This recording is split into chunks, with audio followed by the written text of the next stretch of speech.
Hello students, my name is Shumit Sharma. I am working in St. Andrews Institute of Technology and Management, Gurugram, as an assistant professor in computer science department. This is our third lecture of web series of .NET. In the last lecture we had done importance of namespaces and architecture of .NET platform. I hope you all understood these topics very well. And now today we will discuss about MSIL. MSIL stands for Microsoft Intermediate Language. What are the roles of MSIL? We will discuss here. And data types. The most important topic is evolution of web development.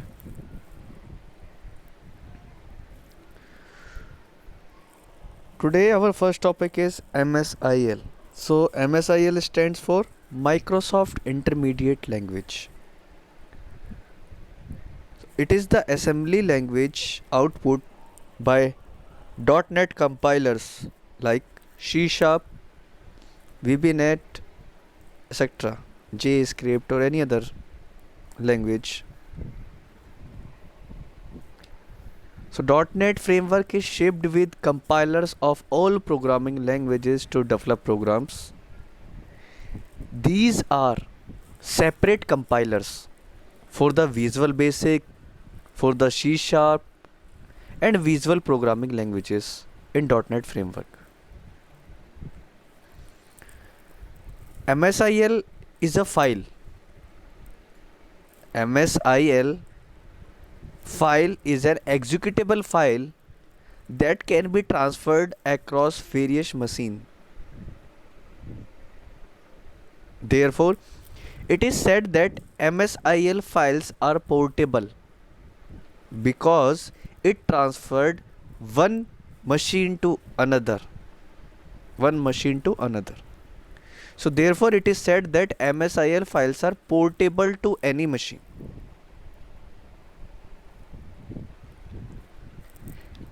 MSIL is machine independent, means it is not working in a single platform, it is machine independent. It will works in all machines. That's why it's called machine independent and can be efficiently compiled into native code.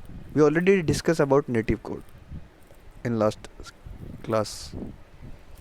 The CLR has a just-in-time compiler which converts the MSIL code into native machine code. We already discussed about GIT also in last class. Okay. The diagram is given. In compilation, source code first converted into language compiler, and with the help of MSIL, Microsoft Intermediate Language, it will go to the execution part of the language, in which first just-in-time compiler converted the MSIL code into native code. So here we also discuss about role of Microsoft Intermediate Language, means what is the role of MSIL in .NET environment or .NET framework or .NET language. So first role is platform independence. There is no specific platform for the MSIL in a .NET environment. Second, performance improvement. Third one, language interoperability. And last one is reducing maintenance headache. Okay. So these are the data types of C#, and in further slides we will discuss about them. Basically, C# data types are categorized into two categories: value types and reference type. And value types and reference further categorized into subparts. In value types, we have four data types like a simple types, enum types, struct types, nullable types. And in the reference types, we also have some parts class type, interface types, array types, delegate types. So the data type of C sharp first categorized into value type category. So data types in .NET are basically classified into two major categories. First one is value type and second one is reference type. So here we are discussing about value type, first one. So it is designed to represent primitive data such as numbers, dates and characters. Okay. It is stored on the stack. Where value type data is stored, it is stored on the stack, and the stack is allocated a relatively small memory. Okay, as shown in diagram, value type example, we have a variable int x is equal to its value is 123. If we shown a diagrammatic value or diagrammatic diagram, so RAM memory have value 123 and the address of x is 0x004312. So here we are discussing about value type, means x is equal to 123. It is designed as a dynamic memory utilization mechanism. What is here dynamic memory? Means if we choose another value of x, then it automatically changes. 123 is a value is not fixed here, that's why it's called dynamic memory. Okay, because it is a variable, and variable are those things which changes its value during execution. So value types consume less memory because it is a dynamic and provide better performance because it changes according to the execution of a variable. It includes struct and enums also. We already discussed before slide that value type also categorized into 4 categories. So struct and enums are also includes in value types. The primitive types such as int, float, decimal are value type. Value types minimize memory overhead and maximize speed of access. We already discussed about it. Value type are dynamic, using dynamic memory utilization. So it consume less memory and the speed of access is high. These are the data types, value data types. The next one is reference data type. It is a second major category of data types of C sharp. So reference type, it is used to represent object, not a value. It is used to represent object. Okay, and it is stored on the heap. But as we discussed above, value types is stored on the stack, but reference type always stored in the heap. So the generic object is a root class for all .NET classes. It can be used as a universal type conversion media. It includes class, delegates, interfaces and arrays. We already discussed that reference type also categorized into 4 major subcategories: class, reference types or delegate types, reference type, interfaces types, etc. So it gives full access to object oriented features. So these are the basic description about data type of C sharp, like a value type or reference type. Next, now it is very important topic in this unit, that is evolution of development, web development. And in this topic we will discuss in details about the evolution of web development. In a slide we already given that in 1969 ARPANET becomes functional. Then in 1984 ARPANET has more than 100 individual computers linked as host, and today's millions of hosts connect to the internet.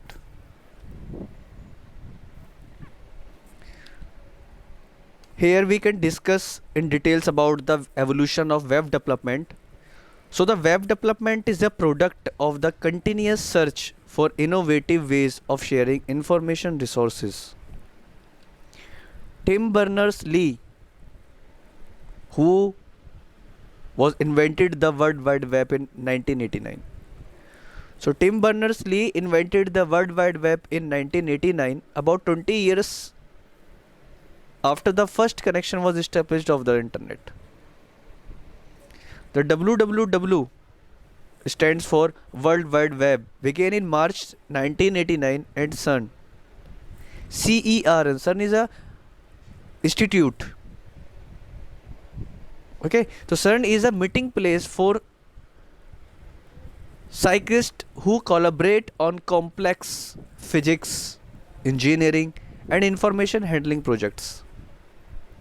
So these scientists from all over the world were eager to exchange data and results, but have difficulties in doing so because all scientists are busy with their work. So no one have time to share the information without internet. So all scientists facing some issues, some difficulties to exchange the data. So basically Tim understood these needs and made a proposal to his management at CERN Institute. Tim conceptualized how the ideas could be exchanged between computers quickly and easily, and also how the information is stored on computer everywhere were linked. So after conceptualized the ideas, Tim invented the World Wide Web.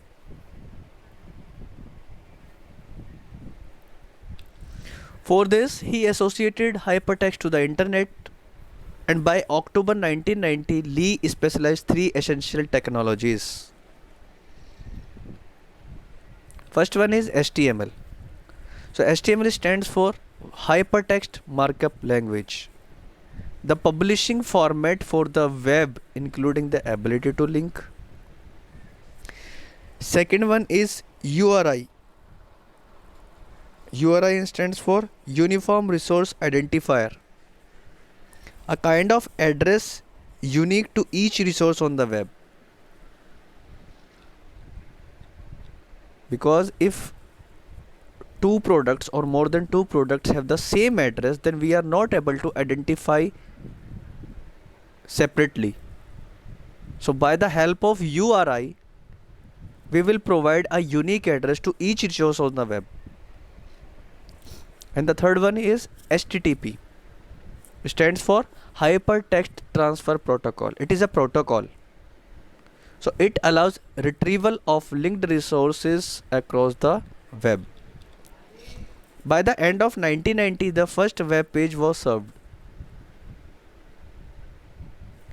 As soon as the basic outline of the web www was complete, so CERN, an institute or a meeting place, made the source code publicly available.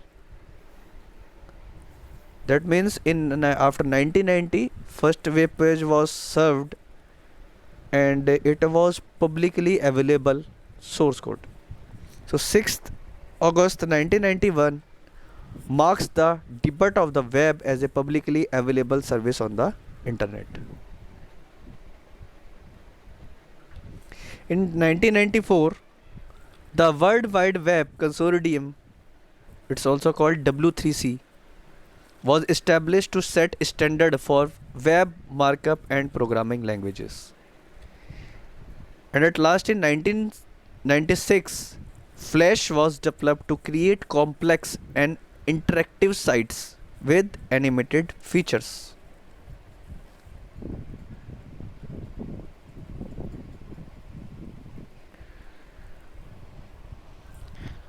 After 1996, the concept of CSS stands for Cascading Style Sheets, came up in the year 2000. The CSS allowed designer to separate website content for web design. With the help of CSS, the designer or programmer will design attractive and upload the content on the website. So CSS is a style sheet language used to describe the presentation of a document written in HTML or XML. Microsoft Internet Explorer, it is a web browser. Microsoft Internet Explorer, one of the most widely used web browsers, introduced in 1995.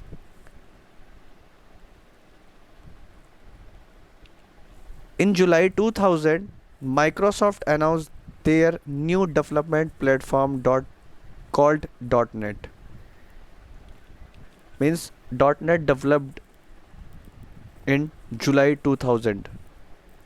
The .NET platform is a framework. We already discussed in a detail also about the .NET framework or .NET platform. The .NET platform is a framework, is a software framework that provides a fresh application program interface to the web services such as stock trading, banking services, insurance services, etc.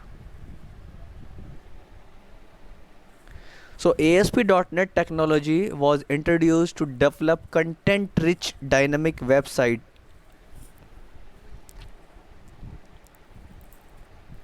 and ASP.NET provides an object-oriented approach to web development. We already know that each ASP.NET web page can contain numerous objects, because ASP.NET web page can contain a large number of objects that expose properties, method and events. So these are the key points about the evolution of web development and about the history of web development. Now I am going to provide you some important questions based on today's topic so that you will get an idea that which type of questions come in university exam from this topic. So the first question is, what is MSIL? MSIL stands for Microsoft Intermediate Language. Then second question, explain data types in .NET. We already discussed about it. We have data types of C# basically categorized into two major categories. First one is value type and the second one is reference type. And value type and reference type also subcategorized into subcategory. The third one is, and most important question is, explain evolution of web development. So Tim Berners-Lee was invented the www at CERN. CERN is a meeting place where psychists, scientists are developed many theories or practicals over there. So this is the end of the today's session and also end of unit 1. Today unit 1 is completed. Thank you for watching my video. Have a nice day. Hope you will watch my next video in which I will discuss about second unit topics. Thank you so much. Have a nice day.